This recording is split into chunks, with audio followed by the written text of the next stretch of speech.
Hey everybody, it's Ben. I wanted to share a quick thought on why this podcast is called Champions of Self. In many of the episodes, you've heard stories from many different people about their emotional pain, what they did to overcome it, what they went through, and hopefully you've related in a lot of ways with how they have felt. I hope that you've awoken to a lot of your own emotions and said, yeah, I do feel that way. And now, because of the tools that these people have shared, I know something to do about it. Also, some of the things we say are the responsibility or the ability is yours. Once you take responsibility of where you are, then something can be done about it. And that's not to say, oh my goodness, I don't know how to do it. And now you're saying only I have to do it. So now there's no way. No, but it should be empowering to say that I can do something about it. The power is mine. Champions of self.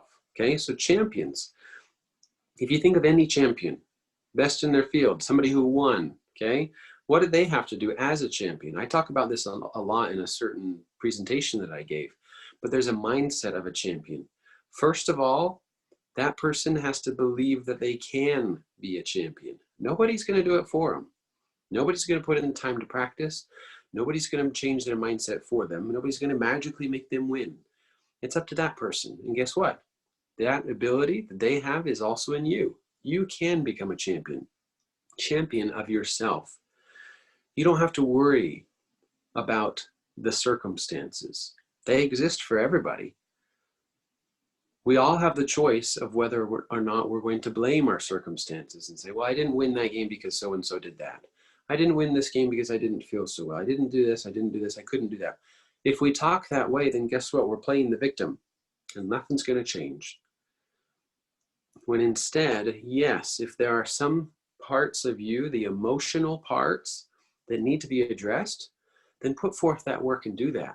You can have power over those emotions. If you remember, pray about it, talk to the master healer, talk to somebody, write about it. You've heard a lot of those things. Write about it in such a way that you get the emotion out, okay? All the way out.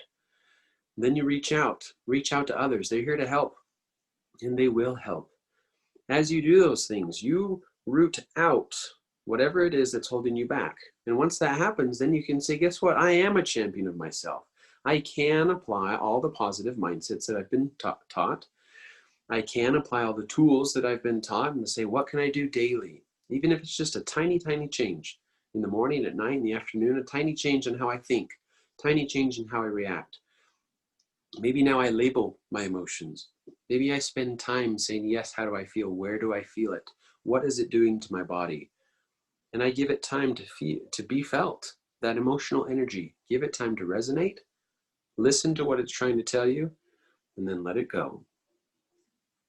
We're going to give you a lot more tools throughout all these episodes, listening to more people, tools of what to do, the meditation, visualization, all sorts of things. Now, sometimes you may have this preconceived idea that says, oh, I associate meditation with something I'm never going to do because it's weird. Or this visualization. I don't know what that is, but it sounds weird, so I'm not going to do it. I get it. I was there. But the more I've learned about certain things like this, how we can be in tune with our body, okay? If we can link the mind, body, and spirit, once those are linked and in alignment, boy, do we feel good. Then it's easier to be a champion of ourself.